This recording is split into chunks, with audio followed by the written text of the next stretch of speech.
Thank you, Madam Speaker. This House urges the government that there should be an effective regulatory framework for coaching institutions to ensure that coaching institutes operate transparently, prioritize student well-being, and provide equitable access to quality coaching for all. Kota में रहना एक jail के समान है। यहाँ हमेशा दबाव बना रहता है और उम्मीदें बहुत ऊंची हैं।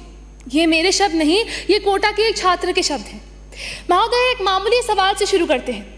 कोचिंग संस्थान इतने ज़रूरी हो क्यों गए हैं? इसका कारण हमारी शिक्षा प्रणाली में है। उदाहरण के लिए जेईई परीक्षा को लेते हैं। कहा जाता है कि जेईई एनसीईआरटी पाठ्यक्रम पर आधारित है, लेकिन जाहिर सी बात है कि एनसीईआरटी काफ़ी नहीं। पिछले 2023 में पिछले साल 14 लाख से ज़्यादा छात्रों ने जेईई के लिए प्रयास किया, जबकि आईआईटीज़ में कुछ 16,000 सीटें ही हैं। अब इस श्रेणी का कंपटीशन होगा तो कोई छात्र अतिरिक्त कोचिंग की तलाश क्यों नहीं करेगा?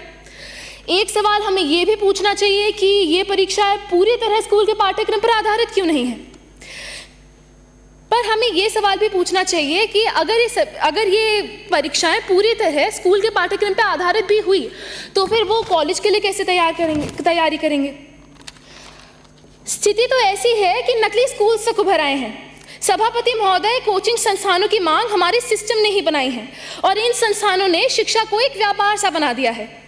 वर्तमान में कोचिंग संस्थानों के लिए दिशा निर्देश हैं जो कई महत्वपूर्ण समस्याओं का समाधान भी प्रोवाइड करते हैं, लेकिन वो कानूनी रूप से बाध्यकारी नहीं। इसीलिए इन संस्थानों को किसी भी दुर्घटना के लिए जिम्मेदार ठहराना नामुमकिन सा हो जाता है।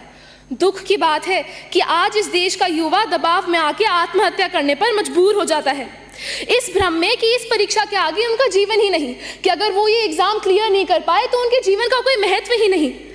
सर, दुख की बात यह है कि हमारे लिए इन छात्रों का जीवन बस डेटा बन के रह गया है और डेटा के अनुसार 2020 में 10,000 से अधिक छात्रों ने आत्महत्या की। लेकिन वर्तमान में कोटा जैसे शहरों में बच्चों के कमरे से पंखे उतारना एक बेहतर सुझाव माना जा रहा है। गुणवत्तापूर्ण कोचिंग भी एक बहुत महत्वपूर्ण मुद्दा है। कोचिंग संस्थानों में बड़ी आम बात है कि आपके मार्क्स के अनुसार आपकी क्लासेस बढ़ जाएंगी और आपके अध्यापक भी बदल जाएंगे, जबकि सब छात्रों ने फीस तो एक ही समान दी है। अंत में शिक्षा प्रणाली और सरकार की निष्क्रियता को सुधारने की जरूरत है। साथ ही साथ समाज की सोच भी बदलनी पड़ेगी। महोदय, आप, मैं, हम सभी तो समाज बनाते हैं, तो सबसे पहला बदलाव हमें ही लाना होगा, एक मानसिक बदलाव। Thank you so much honourable speaker madam.